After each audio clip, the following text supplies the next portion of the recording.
Welcome to Samba Samba. Enjoy the video. In this video, I will explain how to remove your Nissan Kicks backseat.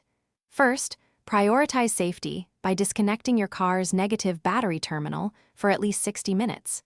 This crucial step helps prevent accidental airbag deployment or electrical issues.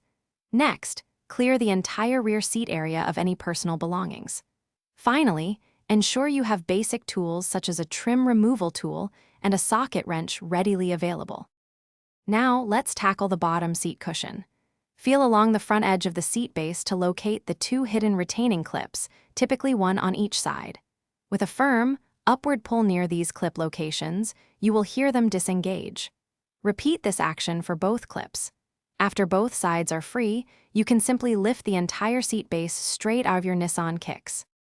With the seat base removed, you can now access the seat back. First, fold down the seat backs to reveal the mounting hardware.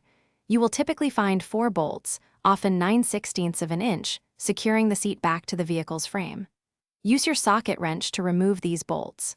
Once the bolts are out, gently lift the seat back upwards to clear its retaining hooks, then pull it forward to remove it completely. To reinstall your back seat, reverse the steps. First, align the seat back's hooks with their corresponding slots and push down firmly until it's secure.